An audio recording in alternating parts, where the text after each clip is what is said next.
Hello guys, welcome to my YouTube channel. Most of you don't know about me, but ये channel पे आप अगर कुछ पीछे जाके देखोगे तो आपको कुछ वीडियोस दिखेंगे। तो जैसा कि मैं बता रहा था, बहुत पहले मैं कुछ वीडियोस अपलोड करे थे, 2-3 वीडियोस YouTube पे आने का मन था, ट्राई किया था, बट उस टाइम कैमरा या मतलब गैजेट्स उतने अच्छे नहीं थे, वीडियो क्वालिटी इतनी अच्छी नहीं आ पा रही थी। उसके बाद फिर अपनी अपनी लाइफ में बिज़ी हो गए।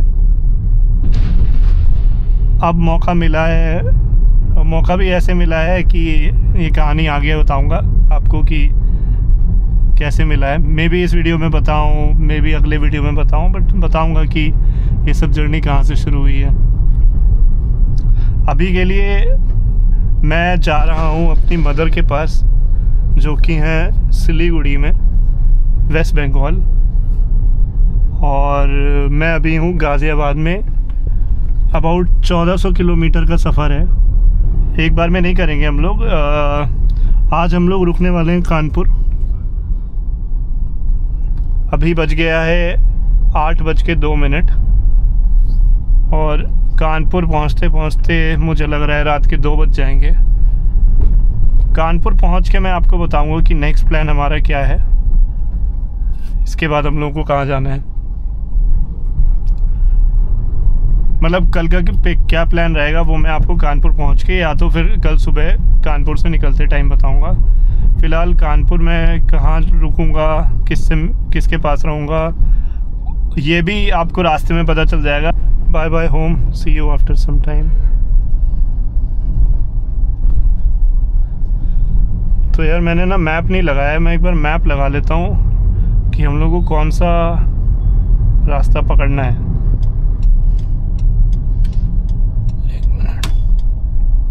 तो हमको दिखा रहा है 7 घंटे और 15 मिनट,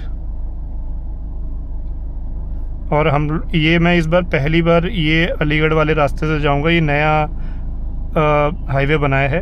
पहले हम लोग जो जाते थे वो आगरा के बाद आगरा लखनऊ एक्सप्रेसवे पकड़ के इटावा से कट लेके फिर कानपुर पहुंचते थे, बट ये एकदम नया रूट रहेगा। So it is going to be exciting for me as well. So let's go. मैंने आप लोगों को अपनी गाड़ी नहीं दिखाई है, अगर आप लोग गेस कर सकते हैं कि ये कौन सी कार है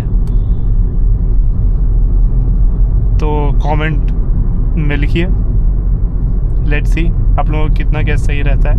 मैं कुछ भी नहीं बताऊंगा आपको इस कार के बारे में, सिर्फ आपको बताऊंगा कि ब्रांड कौन सा है, उसके बाद आप जज करते रहिए। फोर्ड है ये, इट्स अ फोर्ड कार। कौन सी है, डीजल है, पेट्रोल है,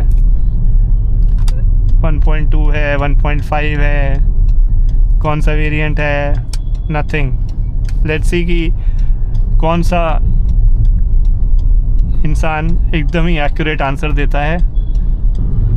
यार गाड़ी में जाने में एक फ़ायदा तो है कि अभी जैसे मैं पहली बार ये व्लॉगिंग वगैरह में प्रॉपर्ली आने की कोशिश कर रहा हूँ, तो मेरे अंदर एक हिचक है बोलने वाली बाहर, और अगर कोई मेरा कैमरा देख रहा है तो मुझे अजीब फील होगा, या सामने से लोग देखते हैं तो थोड़ी सी शर्म टाइप की आती है, अजीब सा लगता है।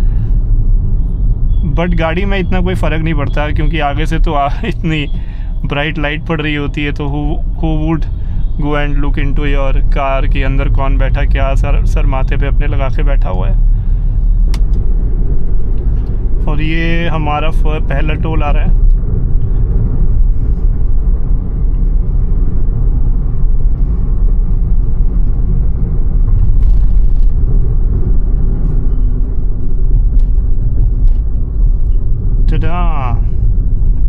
लेट्स सी कितना कटता है।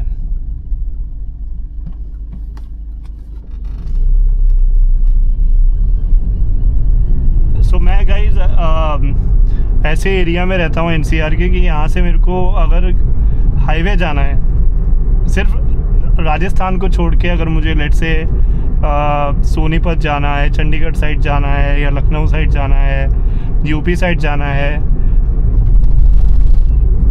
तो ये लोकेशन मेरे लिए बहुत बढ़िया है। मतलब मेरा घर ऑलरेडी गाज़ियाबाद के आउटर में है, और इसके बाद यहाँ से ना मुश्किल से आप 20 मिनट निकलोगे अपने घर से और यहाँ से आपको ईस्टर्न पेरिफेरल एक्सप्रेस वे मिल जाएगा। ईस्टर्न पेरिफेरल एक्सप्रेस वे मिल जाएगा विक्रांत, और उससे आप फिर पूरे दिल्ली के चक्कर काटो या कहीं पे भी जाओ। Life is easy. Now you can see. अब एक चीज़ देखना गाइस, ये जो एक्सप्रेस वे है ना, इसकी टॉप स्पीड है, मतलब परमिटेड स्पीड है 120 kmph। नाउ अब इस एक्सप्रेस वे की अगर आप राइड क्वालिटी देखोगे ना, it's not even 90 km/h। It's so bad. But हमको क्या, हमारे पास तो एक बढ़िया गाड़ी है, हमको तो भगाते ले जाना है।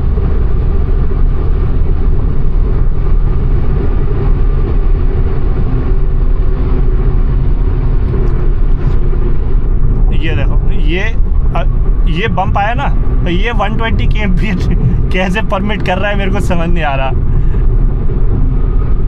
It's so uncomfortable. Oh my God,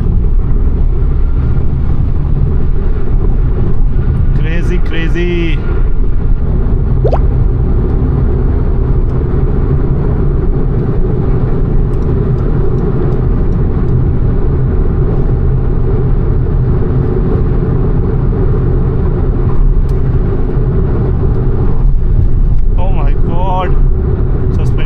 भी इसके ख़राब हैं। एनीवे, जो अभी मुझे ETA दिखा रहा है कानपुर पहुंचने का, वो 3:32 AM दिखा रहा है। तो लेट्स सी हम कितने बजे तक पहुंचते हैं। मेरा पूरे टाइम की तो धज्जियां उड़ गई हैं। जो मैंने सोचा था कि मैनेज करके हम लोग चलेंगे, तो वो तो नहीं हो पाया। अब देखते हैं कि कितना मैनेज कर सकते हैं। यार मैं ऑनेस्टली चाहता हूँ कि 2 बजे तक पहुँच जाएँ, बट बहुत ही ज़्यादा एम्बिशियस प्लान है 2 बजे तक पहुंचने का। अभी 425 किलोमीटर्स और रहता है यहाँ से। यार इस रोड पे ना 100 भी चलाने में मज़ा नहीं आ रहा है यार, सही बता रहा हूँ। पैच वर्क पता नहीं इतना ख़राब अभी तक मुझे नहीं समझ आ रहा है कि इंडिया में जितनी भी रोडें हैं, चलो मान लेते हैं ख़राब हो जाती हैं, बड़े बड़े व्हीकल्स चलते हैं, अलग अलग वेदर कंडीशंस रहती हैं, बट इतना ख़राब रिपेयर आप कैसे करते हो यार? उसके ऊपर यार बैंडेज लगा देते हो। मतलब वो आपको फ्लैट करना चाहिए था, तो भाई उसको स्पीड ब्रेकर बना दिया। क्या लॉजिक है? मैं सोच के जा रहा हूँ कि भाई ये सीधी रोड बनी हुई है, एक्सप्रेस वे है, और भैया जी ने स्पीड ब्रेकर बना दिया उनका। तो यार इस लेवल की क्वालिटी और engineering I think at this point of time हम लोग डिजर्व नहीं करते। अरे भाई क्या रोड है। और ये ईस्टर्न पेरिफेरल एक्सप्रेसवे ख़त्म हो गया है। अब हम कोई और एक्सप्रेसवे ज्वाइन करेंगे। यार अकेले ना घूमने का मज़ा तो है कुछ अलग ही, मतलब अलग ही फ्रीडम फील होती है। जो मर्ज़ी करना है करो, जहाँ मर्ज़ी रुकना है रुको। बट रोड बेटर लग रही है यार, रोड बहुत ज़्यादा बेटर लग रही है उससे। तो कहाँ रोलर कोस्टर से एकदम फ्लैट फ्लोर पे आ गए हैं। It's so good. गाड़ी यार बहुत शानदार चल रही है। सर्विसिंग कराने के बाद से तो और भी मक्खन, एकदम मक्खन मलाई। वाह।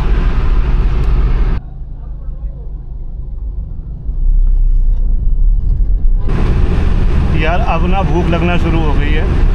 सो जो भी नेक्स्ट ढाबा मिलेगा वहाँ पे हम लोग रुक रहे हैं। तो देखते हैं किस टाइप का खाना वगैरह मिलता है। यार रोड तो काफ़ी अच्छी है और ये बोरिंग भी नहीं है। मतलब आपको काफ़ी चहल पहल मिलेगी इस एक्सप्रेसवे पे। ऑलमोस्ट 6 घंटे का रास्ता और बाकी है और 374 किलोमीटर और बाकी हैं। 374 किलोमीटर्स।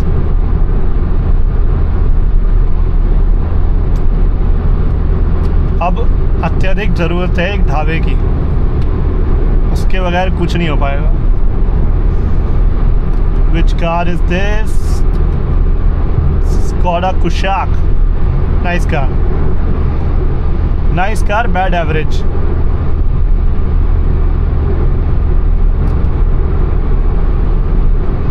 यार ये स्कोडा कुशाक की लाइटें देख रहे हो, आँख में लग रही सीधी, मतलब चमक रही है। इतनी दूर पीछे छोड़ दिया है तब उसके बाद भी आंखों में लग रही है।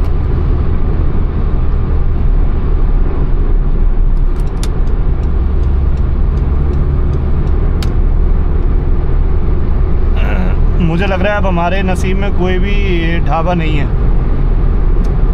A clean hygienic dhaba with good tasty food. ये देखो राइट साइड में इतना शानदार है, लेकिन ऐसे मतलब जो चीज़ चाहिए होगी वो उधर नहीं मिलेगी, कहीं और मिलेगी। ट्रक वालों के ढाबे कुछ अलग से ही होते हैं, मतलब उसमें आपने देखा होगा वो अभी भी वैसे ही हैं जैसे 20 साल पहले हुआ करते थे। पुराना से सीमेंटेड एक बिल्डिंग होगी, उसके आगे खाट वाट पड़ी होंगी, ठीक है, और बढ़िया एकदम विंटेज टाइप का माहौल होगा। बालाजी ढाबा आप लोगों को कैमरा में दिख रहा है कि नहीं पता मुझे, बट आई थिंक ये डिसेंट रहेगा मेरे हिसाब से।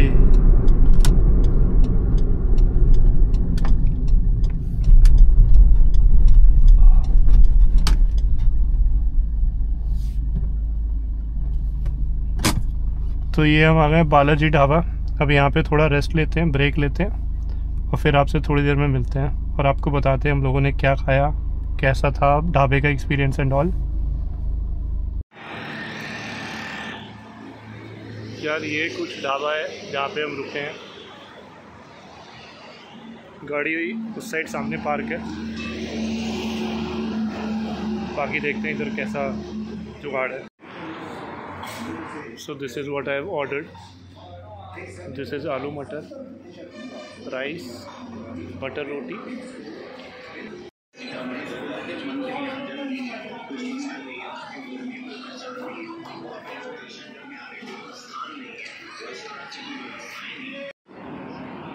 So खाना वाना सब हो गया है and we are off.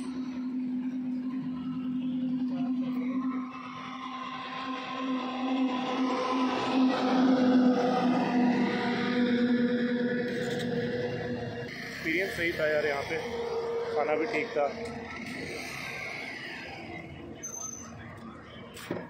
मतलब ठीक था, मतलब पेट भर जाएगा आपका वैसा खाना।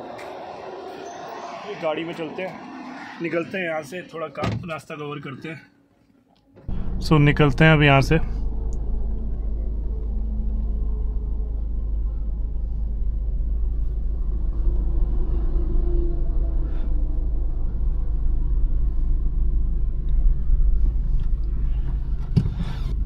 पेट पूजा हो गई, अब अपन को कहीं रुकना नहीं है। चाय वाय पीने के लिए बीच में रुकेंगे तो रुकेंगे, but now we have to cover a lot of distance. अभी भी 6 घंटा दिखा रहा है और ETA हमारा जो 3.5 था वो 4 हो गया है, तो we really have to cover distance now. चक्कर ये है कि मुझे 13 तारीख तक कैसे भी सिलीगुड़ी पहुंचना है, क्योंकि 14 की होली है, 14 को पहुंचेंगे तो लेट हो जाएंगे। 13 की शाम तक मुझे कंफर्टेबली कैसे भी सिलीगुड़ी पहुंचना है। अब उसके लिए मुझे कानपुर पहले पहुंचना पड़ेगा, वहां रेस्ट करना पड़ेगा, फिर सुबह फिर से मुझे पटना के लिए निकलना पड़ेगा, और वहां से फिर पटना के लिए भी 10-11 घंटे की ड्राइव है। तो कल शाम तक या रात तक पटना पहुंचेंगे। तो जितना अब चीज़ यही है कि अगर मैं अर्ली मॉर्निंग निकलूँगा तो नींद पूरी नहीं हो पाएगी, अब थोड़ा डिले हो जाएगा। तो वो पटना पहुंचने का टाइम जो मैं सोच रहा था कि शाम तक पहुंच जाऊं सूरज ढलने से पहले, वो अब में भी डिले हो जाएगा और मुझे फिर से रात हो जाएगी पटना पहुंचते पहुंचते। बट लेट्स सी क्या होता है।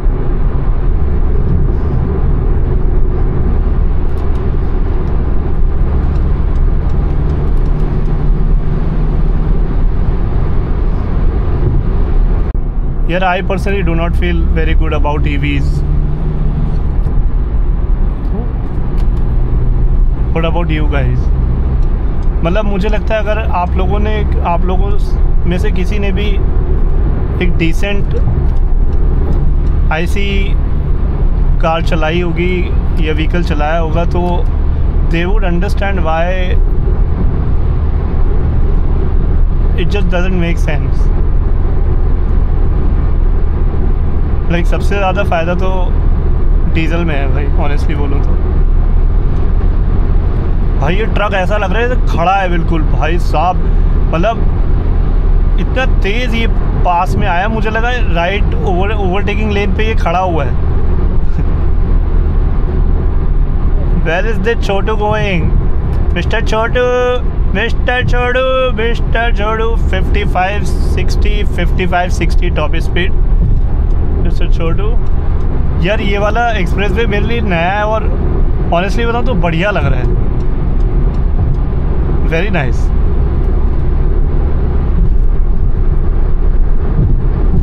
सबसे अच्छी चीज़ ये है कि रोड है ना एंटरटेनिंग है, मतलब अगर आपके पास एक अच्छी गाड़ी है, एक एंथुजियास्ट कार है, तो आप लोग बहुत एंजॉय करोगे ये एक्सप्रेसवे।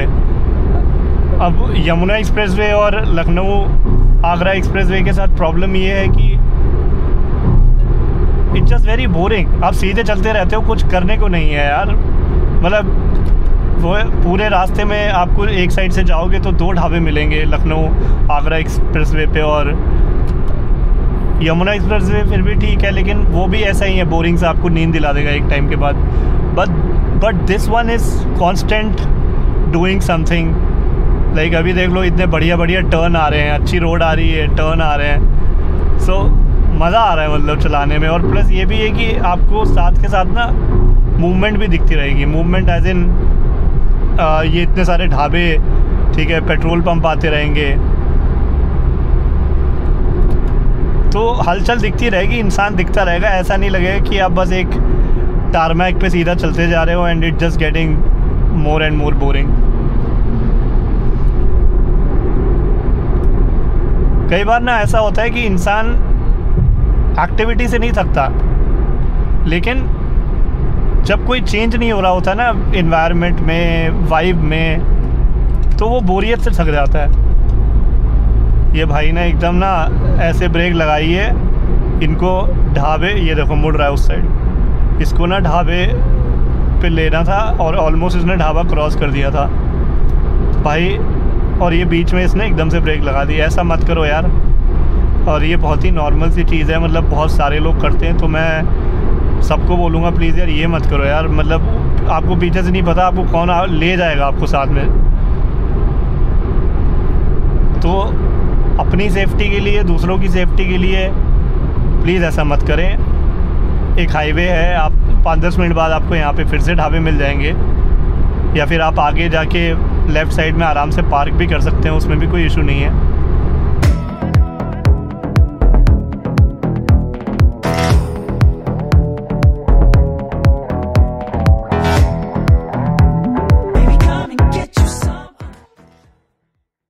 यार पहली बार इस तरीके से ब्लॉग कर रहा हूँ, फर्स्ट टाइम ऐसा लगा। मतलब मैं पहले मोस्टली मैंने अपने लाइफ में अकेले ही ड्राइव किया है या फिर राइड करा है, तो जब आप अकेले करते हो ना तो बोरिंग तो होता है यार, कि कोई बात करने को नहीं है, कुछ नहीं है। बट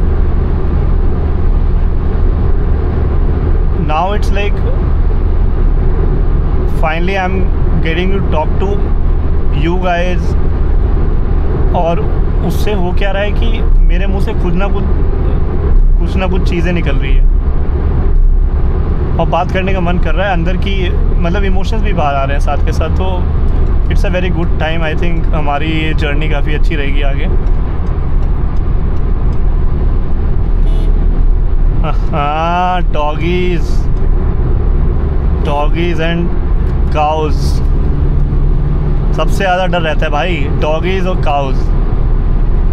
डॉगीज़ का तो चलो एक बार को फिर भी मेरे को उतना नहीं लगता, बट काउज माय गॉड, वो एक ऐसी चट्टान बन के बैठ जाती है कि लड़े तो गए, उसको भी नुकसान होगा और आप भी नहीं बचोगे। अभी हो भी ज़्यादा गई हैं, मतलब इतनी ज़्यादा हो गई हैं कि अब हाईवेज़ वगैरह पे आ जा रही हैं बेचारी, वो मर जा रही हैं।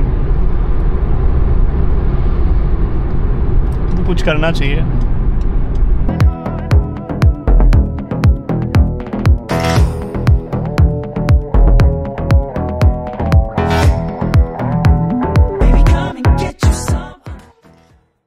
This is the 5th toll of the night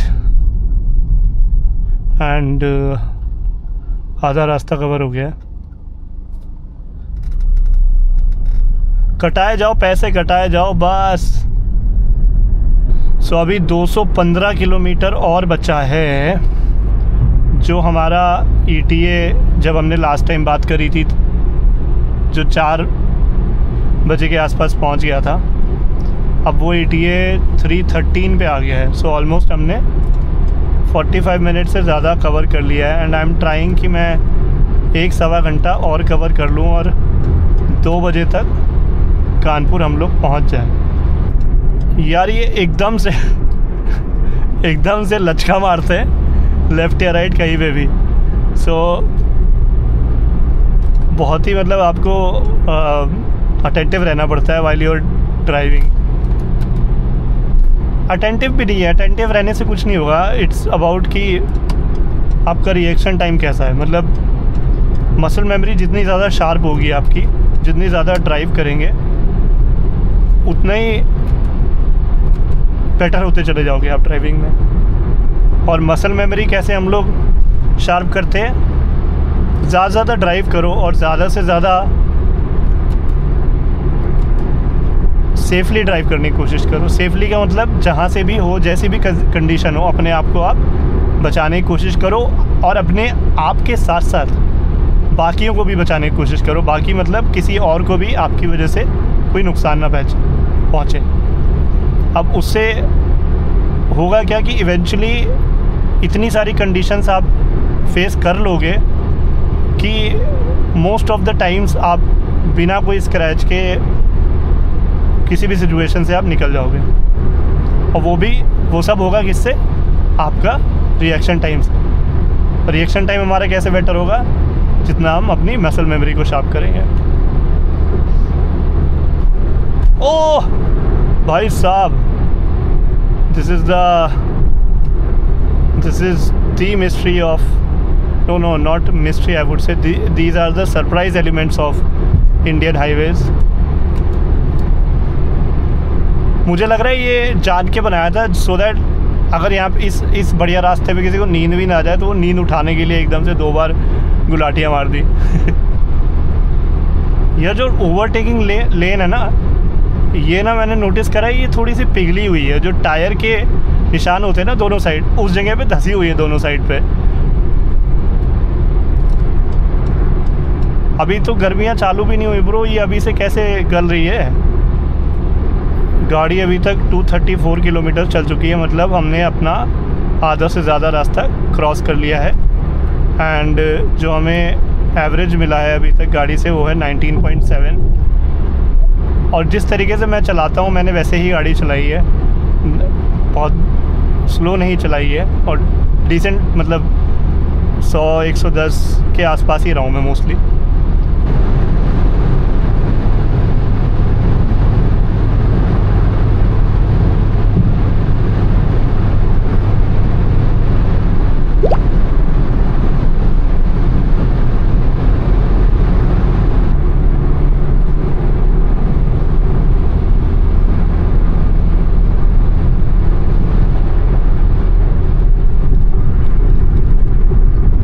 The 6th toll of our journey।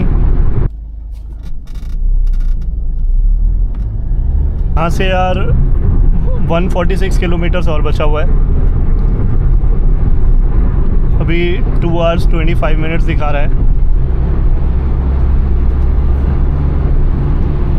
और ETA दिखा रहा है 2:48। क्या हम 2 बजे तक पहुँच सकते हैं? Let's see. ये है हमारा 7th टोल। ओए भाई 7 टोल आ चुके हैं अभी तक, जस्ट इमेजिन। अभी की अपडेट ये है कि we are about 98 kilometers far from Kanpur now. बहुत ही अच्छा रास्ता कवर किया है। जो ETA हम लोग जब वहाँ से चले थे तो 3:13 के आसपास दिखा रहा था, it has come down to 2:35 now. अभी भी 97 किलोमीटर्स हैं, तो मुझे लग रहा है कि मैं इसको 2 बजे के आसपास तक ले आऊँगा। मतलब आधा घंटा और मैं कम कर सकता हूँ इसमें। बाकी यार हाईवे बढ़िया है ये वाला। आई वुड सजेस्ट कि if you are someone who feels very bored on Lucknow Agra expressway and Yamuna expressway while commuting between Delhi to Lucknow या कानपुर, आप लोग ना ये वाला रास्ता पकड़ो, वाया अलीगढ़ जाओ आप। और ये वाला रूट बढ़िया है, मतलब मुझे तो बहुत बढ़िया लगा। इधर आई थिंक जहाँ तक मैंने देखा था 200 रुपये कम लगता है आपका टोल इंस्टेड ऑफ दोस्त 2 एक्सप्रेसवेज। और एकदम बढ़िया भी बना हुआ है यार, ट्रैफिक भी ज़्यादा नहीं है, बोरिंग भी नहीं है। सबसे बड़ी चीज़ बोरिंग नहीं है, तो आप जगह रहोगे, सबसे अच्छी चीज़ ये है। और टाइम कट जाएगा आपका बढ़िया से। यार मैं ना बहुत टाइम से ऐसे ड्राइव करी नहीं थी इतनी लंबी, और अब एकदम से करा ना। मतलब पहले थोड़ा सा मैं मतलब 2-3 साल पहले मैं काफ़ी ड्राइव करता था या ट्रैवल करता था, लंबा अकेले चलाता था। उसके बाद से अब ये मौका आया है, तो कल तक मुझे ऐसा लग रहा था यार मैं करूँ तो हिसाब से करूँ, एक दिन में कम चलाऊँ, रात में ना चलाऊँ, रात में सेफ़ होगा अनसेफ होगा। बट अभी मैं जो 3-4 घंटे से मैंने लगातार जो गाड़ी चलाई है ना, वो कॉन्फिडेंस जो पहले था 3-4 साल पहले वाला, वो आई थिंक प्रॉपर आ गया है वापस। And I think I can easily do long distance now.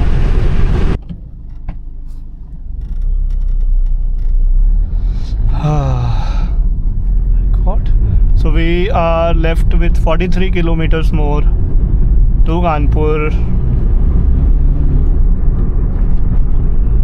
तो अगर आप लोग देखो तो मैं 9:30 के बाद रुका नहीं हूँ। 9:30 के बाद कंटिन्यूसली।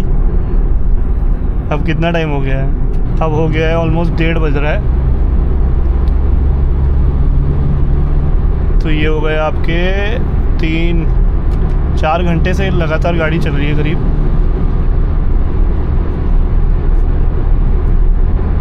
और पूरा रास्ता ही कवर कर दिया। मैंने सोचा था जब 80 किलोमीटर बचेंगे तो ब्रेक लूँगा, बट इस रोड तो बहुत अच्छी है, लेकिन इस रोड पे कोई स्टॉप नहीं आ रहा है। मतलब ऐसा कोई ढाबा टाइप डिसेंट सा।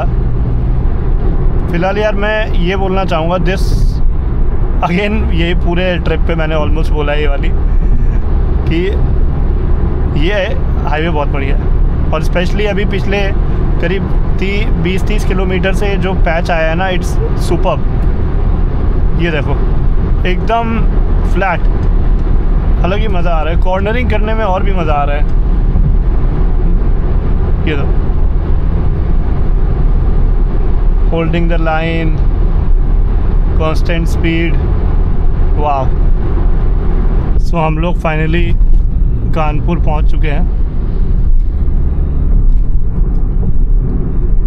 अभी 3 किलोमीटर रह गया मेरा घर।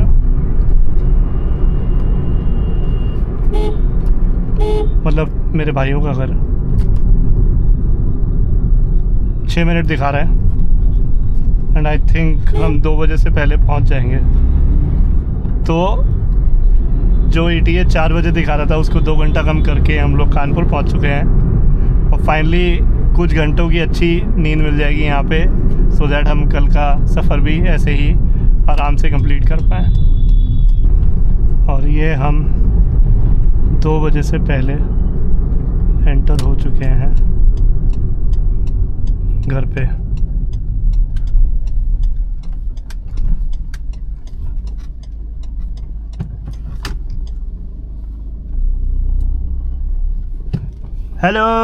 Hello guys.